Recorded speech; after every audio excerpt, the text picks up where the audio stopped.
coming in is that there is a meeting underway at the Prime Minister's residence on government formation in the states that the BJP recently won in these assembly elections. There's Amit Shah, JP Nadda, Mr. Rajnath Singh. All of them are in attendance, and central observers from the BJP are to go to these states tomorrow onwards. But really monitoring this story and bringing us all these developments is Sanket Upadhyay. He joins us now. Sanket, earlier today when the Aam Aadmi Party chief was speaking to his MLAs in Punjab, there was a dig made at the BJP with the AAP chief basically pointing out that 10 days after these elections, AAP, as he put it, has hit the ground running. They have a government in place and they've begun working, while the BJP is yet to do so. In that context, can you tell us what this meeting is about, what the challenges are, and what is on the agenda?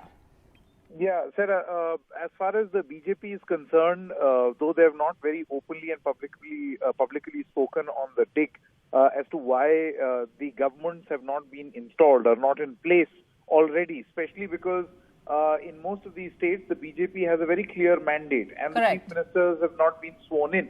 Well, the BJP is, in a way, trying to do its maneuvering of handling expectations internally as to who, number one, becomes the chief minister, which is more or less certain now in all these states, and then who gets what cabinet position. This activity now has been completed by all the senior leaders of the BJP, and what is happening today is formally the Prime Minister being briefed of what steps have been taken.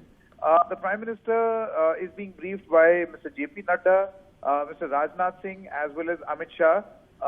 Two of these people are in fact observers who will be flying down to these states where the MLAs are going to meet, and then eventually the swearing in is going to take place and the cabinet will be sworn in.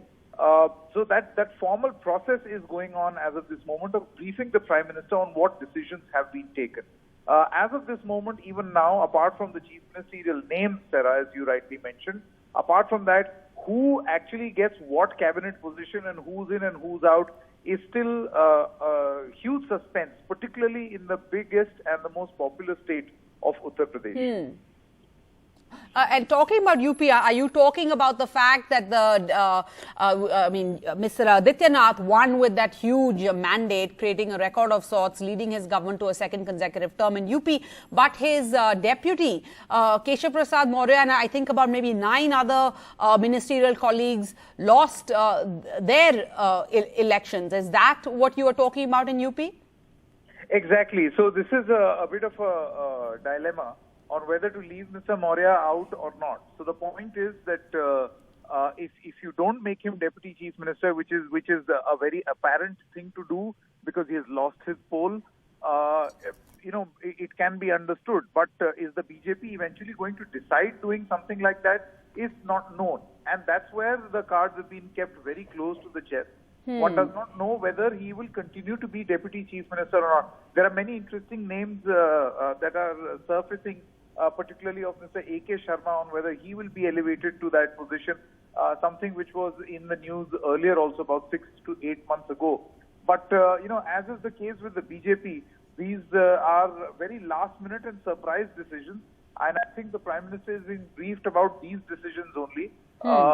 There is definitely a possibility of a surprise element as far as these cabinets are concerned. So the Prime Minister is being briefed. The BJP is in no hurry to install the government.